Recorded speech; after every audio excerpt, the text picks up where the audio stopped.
Published 0717 EDT, the 12th of September 2017. Updated 1080 DT, the 12th of September 2017. They are two of the most feared fighters on the planet. Between them, Canelo Alvarez and Gennady Golovkin have racked up 86 victories in 88 fights, losing only once and securing a chilling 67 knockouts along the way.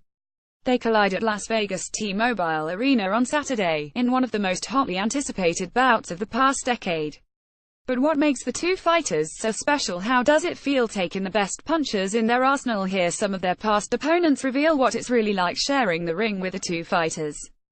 Canelo Alvarez left faces Gennady Golovkin at the T-Mobile Arena on Saturday. Kazakh co-artist Golovkin left is considered one of the most powerful punchers in the sport. Mexican sensation Alvarez, meanwhile, has lost once in his glittering 51-fight, 12-year career. Gennady Golovkin Matthew Macklin was stopped in the 3 rounds by Golovkin in 2013 courtesy of a body shot that left Mac the knife feeling paralyzed. Hair hits you with a jab and you think that is not normal. You're not wobbled, but it hurts. I was so mentally prepared for him to hit hard, but I was still like, oh, now it is for real and I can't take them all night. He is so technically good, he is so well balanced and his feet are so good, but his best thing is, you can't really see it on TV, but you know when you're in there, it is how well he judges his distance. Matthew Macklin was left feeling paralyzed after being knocked out by Golovkin in 2013. He is constantly just there. You know you're under threat, so you're burning up a lot of energy. When I had done 2 rounds, I felt like I had done 7 and I was in 5th gear going backwards. In February 2015, Britain's fiercely brave Martin Murray took Golovkin 11 rounds before eventually succumbing to GGG's relentless onslaught in Monte Carlo. He's definitely the biggest hitter I've been in with. Definitely, it was like a thud. He definitely hits hard, but it wasn't just the power, it was the pressure. It was a combination of both. I hit him with a couple of shots, hit him with some body shots, got him with a couple of head shots that I thought might have deterred a few other fighters, but he kind of just rode it out and kept coming out. He was a good fighter and it was an honor and a pleasure to share the ring with him tonight. Golovkin bounces a right hand off the bloodied face of Martin Murray during their 2015 bout. Murray was knocked down 3 times before eventually being stopped in the 11th round during a titanic showdown in March. Daniel Jacobs became the first man to take Golovkin the full 12 rounds. The American was beaten by unanimous decision in a fight many felt he won and had shown that Golovkin was either past his peak or overrated. With all due respect, Triple G is a great fighter, but just the way everyone made his power out to be and his skills out to be, it's a myth, a facade, smoke and mirrors. He has a good jab. I'm not a guy who gets landed with a lot of jabs because of my range, but he was able to land more than I'm normally hit with, but none of his jabs hurt.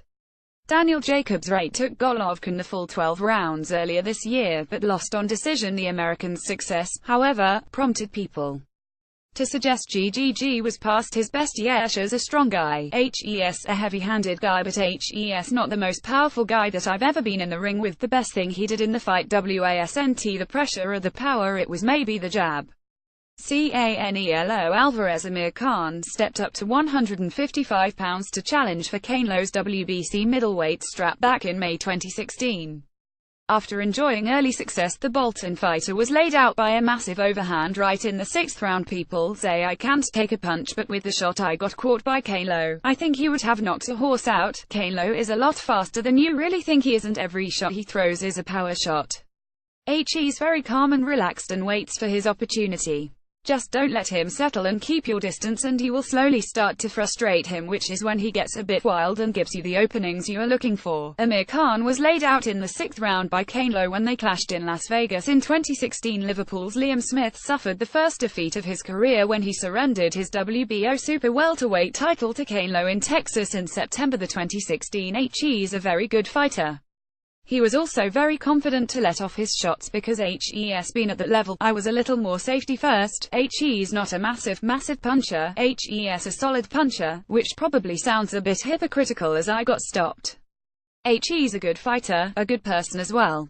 Liam Smith grimaces in agony after being floored by Canelo during his first career defeat. Matthew Hatton, brother of former welterweight king Ricky, was beaten by Canelo for the vacant WBC super welterweight title back in 2011. Alvarez is unbelievably physically strong. That was certainly the hardest I've ever been hit and it was a painful night for me.